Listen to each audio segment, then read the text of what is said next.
What's good, YouTube? Today we're going to be looking at parents who took revenge on child predators. He's got a house full of children, and now he's going to spend the rest of his life in a penitentiary. I mean, who's going to take care of your kids? Jody. Imagine risking your whole life because you're into children. That's crazy. Jody was 11. Damn, bro. He was 11 when his teacher kidnapped and molested him. The teacher was eventually arrested. You kidnapped him as well? It wasn't even a one and done? He made sure to get the preparations ready? Oh, he just looked weird. And Jody's father knew he'd be escorted through an airport on live TV. I saw this. The father decided to wait there in disguise, ready to do something nobody could have imagined. Here are 10 parents who... No, I saw that. He ended up, shooting him. Hey, man, I respect it. Hey, dude. I don't even think he got a lot of jail time, but I saw the actual video. Took revenge on child molesters. Number 10, Jason Browning. I just walked in and found a grown man molesting, and I got him in a bloody puddle for you right now, officer. Damn, bro, he's talking like he's serving this shit up for the officer. Hey, man, I did your work for you. What did you expect? You think Number 10. You think a dad built like this is gonna let anything happen to their children? I got him in a bloody puddle for you right now, officer. July 18th, 2014. An angry father in Daytona Beach, Florida made a frantic call to 911.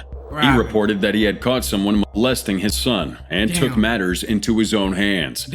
By beating that molester until he was knocked out. Matters into his own hands. By beating that molester until he was knocked out. No, I'm not gonna lie, bro. It's chopped. If this is how he turned out, bruh, dude, you're finished, bruh. Ain't no way. Blood thought he was built for this. This shit, this gotta be the worst head shape I've ever seen. Ready for the police to apprehend. The father, Jason Browning, described the scene to the dispatcher, stating that the assailant, Raymond Fowler, was still breathing but unable to speak. Fowler was lying on the floor, unconscious. Curious about the extent of the father's actions, the dispatcher asked if he had used any weapons to knock out Fowler. Browning simply replied, "My fist and my foot." Wait, what? I mean, unless he's stomping him out, but damn, bro, for you to have his face rearranged in that nigga fist is no joke. The shocking photographs of 18-year-old Raymond Fowler's battered face quickly spread looking like a failed plastic surgery across news outlets worldwide. They served as a visual testament to the violent encounter he had experienced at the hands of the enraged father. But the question is, what really happened that fateful night? What did? According to the father, he immediately sensed something was wrong when he arrived home. The look on Fowler's face confirmed his suspicions. As Fowler's pants fell to his ankles, the father knew no further explanation was needed. He had witnessed a disturbing sight. Hey, he came in the nick of time, buddy. What? Putting your pants down? Oh, bro, the only thing that was left was 2 more actions. I'm glad he came in time. That left him with no choice but to take action. The father explained that Fowler, who was close to the family, was in their apartment while he was out. However, when he returned home and discovered what happened to his son, he began beating this harasser up until he was black and blue. He even told 911 dispatcher that he had loved Fowler up until 15 minutes ago. You can easily imagine that Jason Browning was seeing red at that very moment. So what stopped him from killing Fowler with his bare hands? Talk to me. I attacked him viciously, and I didn't stop. The only time I paused was to go to the kitchen and retrieve the butcher knife, because I was going to kill him. Hey, bro, this gotta be one of the most badass things ever. Oh my, no, I'm not gonna. No, he's on BT. Your chat, he's standing on business, bro. Imagine a nigga telling you, oh, the only reason why I didn't want to beat you up still is because I was retrieving a gun. I mean, retrieving a knife. I'm still gonna carve you out. Don't worry. The father indeed admitted that his initial instinct was to kill Fowler to ensure that he could never harm anyone again. However, his son intervened and saved his own attacker's life, reminding his father of what he's got to lose. Oh, hell no, nigga. Let a nigga try to touch my butt? I don't care what my dad does to you. He just looked at me and said, "Sir," and shook his head and just, no. And I just put the knife down. April 2nd, 2015. Fowler was sentenced to 25 years in prison for molesting the child. How long? Fowler was sentenced to 25 years in prison for molesting the child. Should have been 80. By accepting a plea deal, he avoided a mandatory life sentence. However, in addition to his prison term, Frolander was mandated to register as a sex offender for life and wear a GPS monitor upon release. Meanwhile, the father faced no charges for his actions. When asked about Browning's reaction, Daytona Beach Police Chief Michael Chitwood responded, "The father acted as a father should father, man. That's how all fathers should be. act." Number 9. Paramjeet Singh. Father in India turned into a relentless vigilante after a teenager sexually abused his daughter. Paraminder Singh was accused of molesting Paramjit Singh's baby in 2014. We not even talking about children here? Babies? Nah, bruh. Yo, father, you gotta kill the nigga. Yo, the only get back that's permissible right now. Decapitation. No, I better see ahead. 14. After the child's mother caught the teen in the act, April 19th, 2016, right after the court hearing, Paramjeet Singh announced that he was going to forgive the accused and settle the matter outside of court. However, his plan for settling was far beyond anyone's wild imagination. Damn, he probably heard the Indian courts talking about, oh, we're only gonna give him 3 years. He was like, oh, I'll handle it. Hey, man, that's badass. Jeet offered to drive the boy home to the village where they both lived, Kotliablu, on his motorbike. Along the way, however, Paramjeet stopped that bike and brutally attacked Parminder. Damn! He beat him badly, tied him to a tree, and chopped off his hands with a machete. Okay, when I clicked this video, I thought all y'all was gonna do was beat up the molesters. I'm over here seeing some Mortal Kombat fatalities. What do you mean you chopped the nigga hand off, bro? Huh?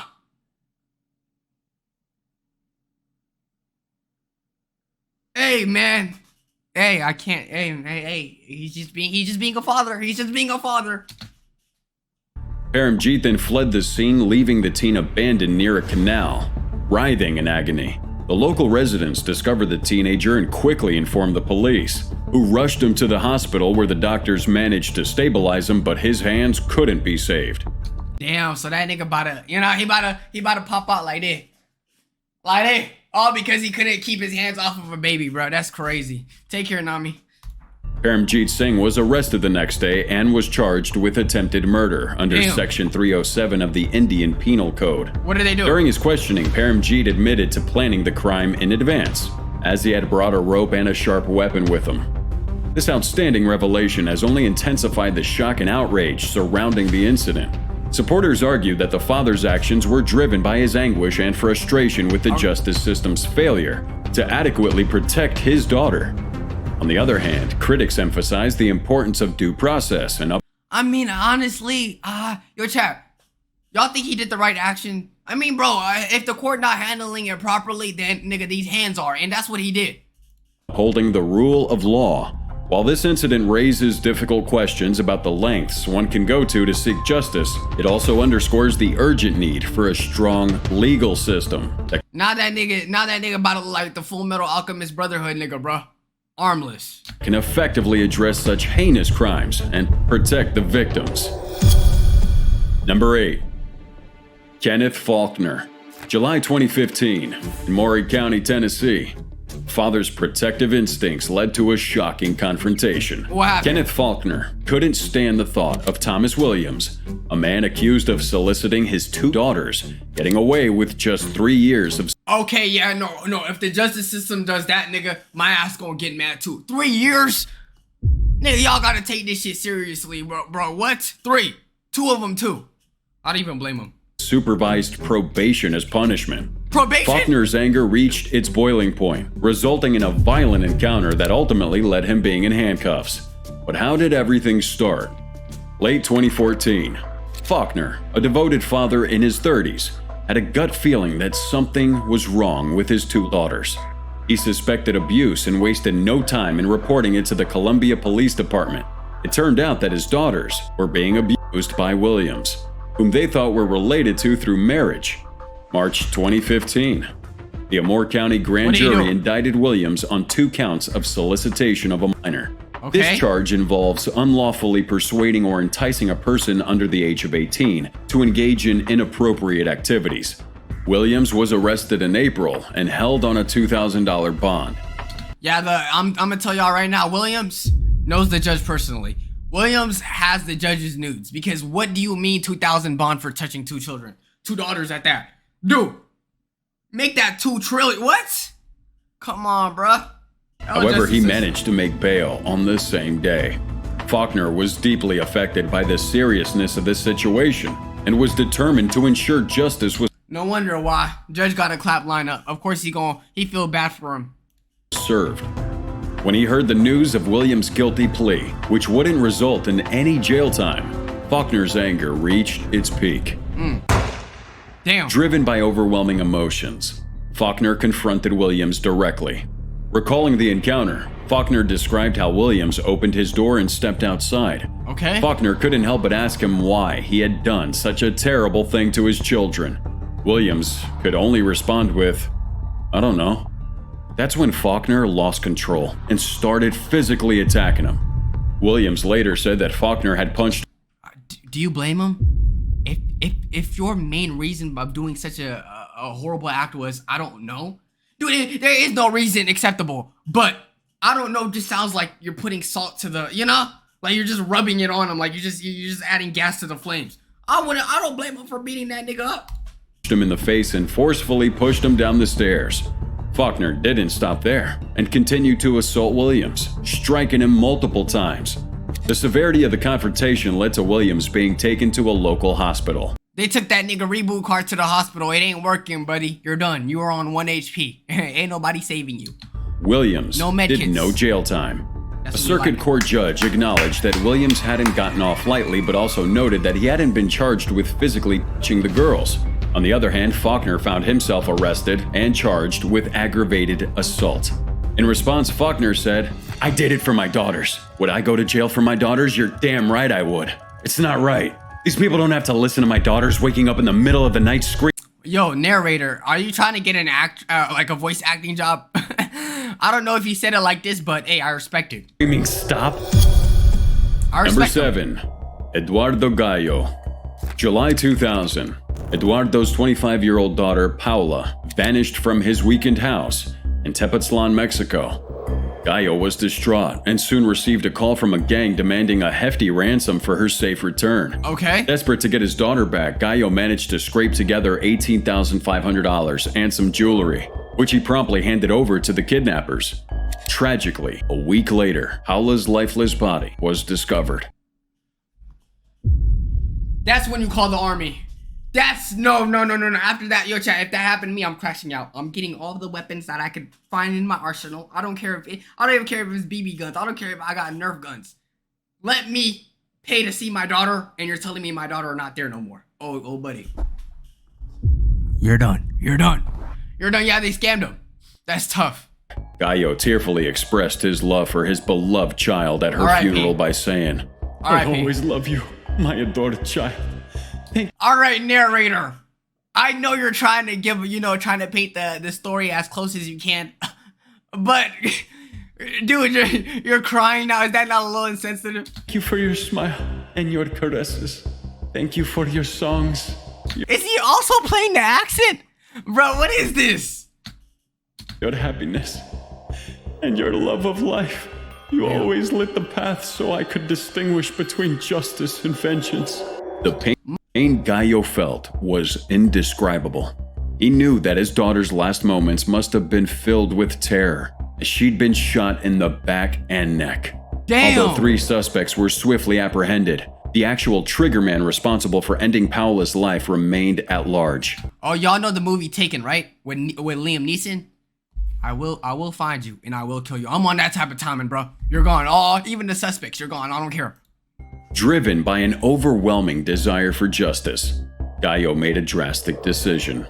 He shut down his consulting firm and transformed himself into a relentless sleuth, determined to track down the killer himself. Over the next year, Gallo tirelessly pursued leads on the streets and Tim, my bad that you're broke and you can't afford a sub, buddy. All right. I just thought I'd tell you. Nigga already meat eating and he's been following since 6 minutes. Let me give you this little 10-minute timeout. You go over here, you contemplate on the wall. Yeah, all right? Let's keep going. Yo, Tay, appreciate you again with the 3 months, man. Meticulously analyzed phone records His research revealed that a staggering 90% of kidnappings in Mexico go unreported. This is because the closest to the victims are often paralyzed with fear, terrified of the brutal consequences that may follow. But what about Paula? She was kidnapped from her parents' house by a group of audacious men who broke into the house. Exactly. After ransacking the place, they forcibly grabbed Paula and made their getaway in 2 stolen cars from the driveway. Also, what sets Paula's case apart from any others in Mexico was that her father was not the type to give up or back down out of. And that's how every father should be, bro. So y'all gotta free him. I don't know what y'all do. Hopefully he not arrested. Shout out Eduardo, bro. Fear reprisal. And his determination did pay off in the end.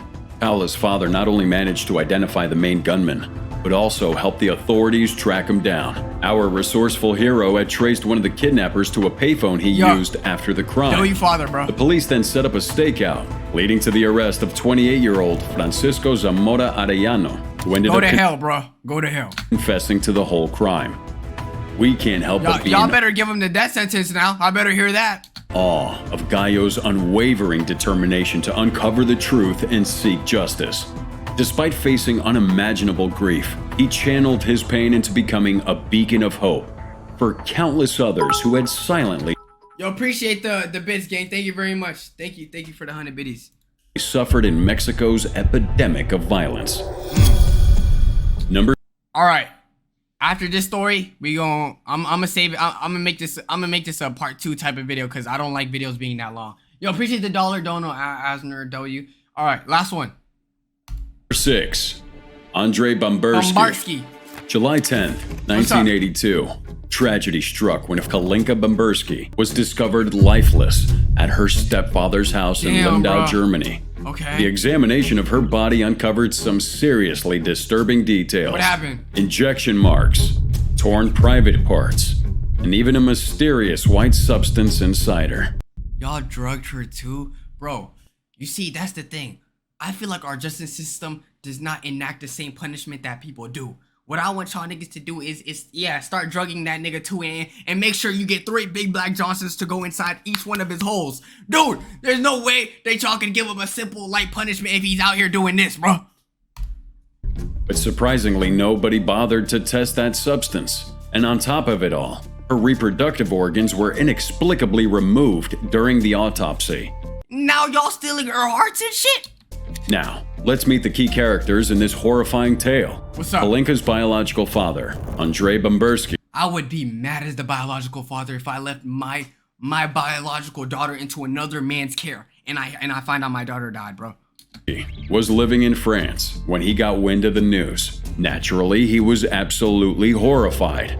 On the other side of the coin, her stepfather, Dieter Krumbach, who happened to be a prestigious doctor, was only questioned once by the German police. Just once. Can you believe that? It was only Okay, then he has something to do with it. publicized later that he had also injected her with several other substances. But that wasn't enough because Krumbach may have also been present at her autopsy. To make matters worse, when Bamberski finally got his hands on that autopsy report months later, the prosecutors had already closed the case, claiming no foul play. No foul play? Nigga, no one even bothered to test the white substance off of an 11-year-old girl. Y'all have not been doing shit. Y'all niggas need to get fired if anything. Lazy ass niggas, what do you... Bamberski was absolutely convinced that his daughter had been brutally assaulted and murdered, and he couldn't bear the thought of a powerful predator walking free. Fueled by his determination, he took matters into his own hands, distributing leaflets accusing Krumbach of this heinous crime, and hiring a lawyer to file a complaint against him in France. At this point, Krumbach's shady past was already raising eyebrows. His first wife had tragically passed away at the young age of 24, leaving behind a cloud of suspicion. And if you want more, he probably did it. Years later, Krumbach was found guilty of drugging and sexually assaulting a female patient.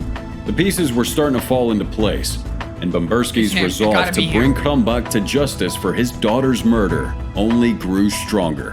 Yes. 2009, in a bold move, Bamberski decided to take drastic measures. What did he do? He orchestrated the kidnapping of Krumbach from Germany and arranged for him to be transported to France. Damn, he said, you know what, if the lock not gonna do it, I'm gonna stand on business, I'm gonna kidnap that nigga myself. Hey, man, he's him. Hey, shout out, bruh. You don't mess with old people, bruh. Dropping him off at a nearby police station was a calculated move that ultimately led to Kronbach's arrest and subsequent conviction for the crime in 2011. The disgraced doctor received a sentence of 15 years in prison. Give him life. He served a significant portion of that term, spending 9 years behind bars until he was released on medical grounds in 2020. Oh, no.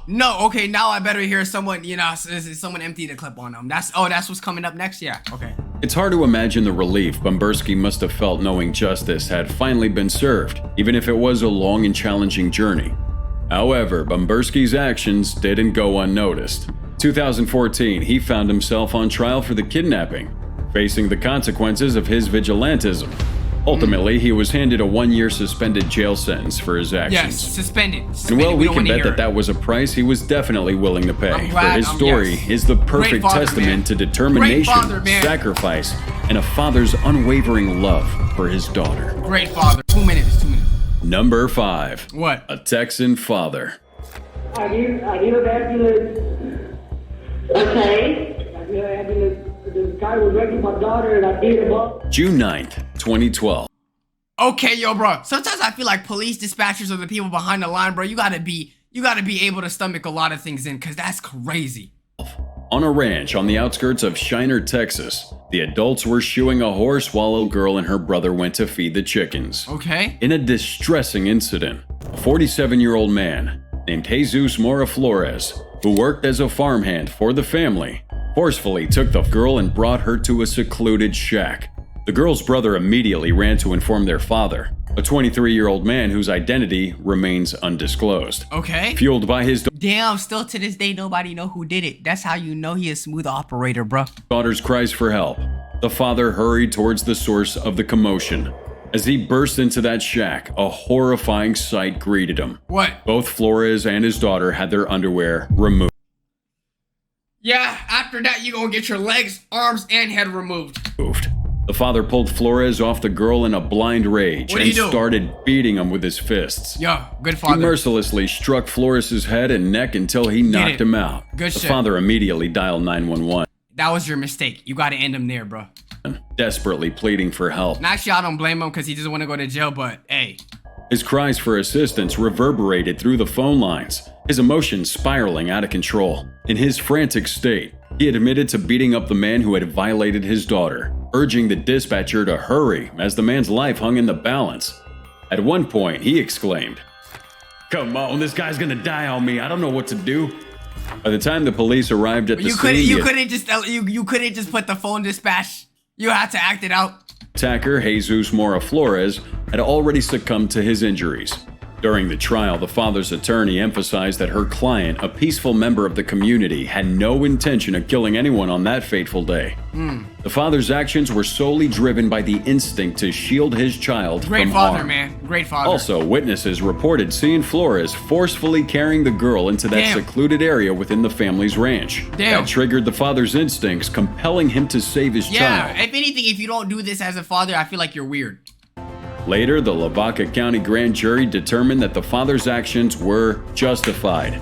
They chose not to indict him, aligning with the conclusions of the police, who had thoroughly reviewed the evidence. The grand jury acknowledged that the father had acted within his rights to protect his daughter, allowing the use of deadly force to ensure her safety. And despite the tragedy that shook the small Texan county, its residents rallied behind the father, recognizing the depth of his love and understanding what a parent would go through to protect their family. Great father, by the way. All of these are great fathers. Anyways, YouTube, that does include the parents who took revenge on child molesters. Clap it up for all of them. That's how you should protect your children. If you're watching YouTube, join us on Discord, catch us on Twitch. Make sure you guys subscribe, all that good stuff, man. Waxer for life. Love y'all.